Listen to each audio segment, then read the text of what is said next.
29 जून 2022 दुनिया की तारीख का सबसे छोटा दिन था। ये वो दिन था कि जब अर्थ ने अपनी रोटेशन सबसे तेज़ वक्त में कंप्लीट की। नॉर्मली अर्थ अपनी रोटेशन 86,400 सेकंड में पूरी करती है, लेकिन 29 जून 2022 ये वो दिन था कि जब अर्थ ने अपनी रोटेशन नॉर्मल वक्त से 1.59 मिली सेकेंड कम वक्त में अदा की। आप सोच रहे होंगे कि ये कोई बड़ा डिफरेंस नहीं है, बिल्कुल माइनर सी तो तब्दीली है, लेकिन ख्याल रहे कि कोई भी चीज़ जब एक कांस्टेंट स्पीड के साथ मूव करती है तो उसमें माइनर सी भी तब्दीली एक इम्पैक्ट क्रिएट कर सकती है।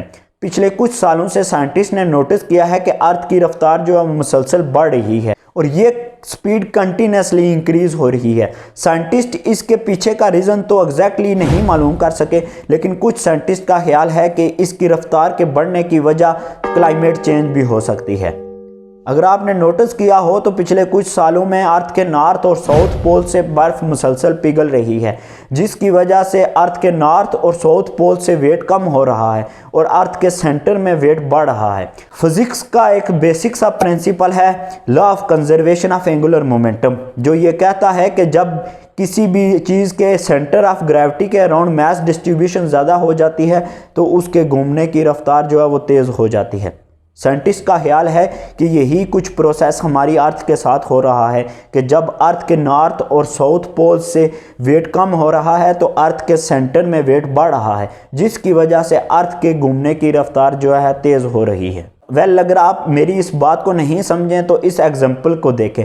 जब ये शख्स अपने हाथों को फैला रहा है तो इसके घूमने की रफ्तार स्लो हो रही है, लेकिन जब ये शख्स अपने हाथों को फोल्ड करता है तो इसके घूमने की रफ्तार तेज़ हो जाती है। इसकी भी यही वजह है law of conservation of angular momentum.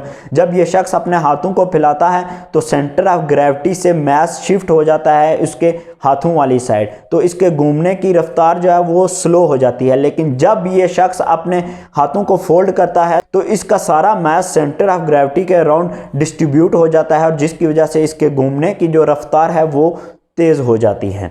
उम्मीद है मेरी इस एग्जाम्पल से आप इस वजह को जान गए होंगे जो साइंटिस्ट रीज़न बता रहे हैं अर्थ की रफ्तार के तेज़ होने के। अब सवाल ये है कि इससे हमारी ज़िंदगी पर क्या फ़र्क पड़ेगा? क्या हमारी ज़मीन जो है किसी बड़ी तबाही की जानिब जा रही है?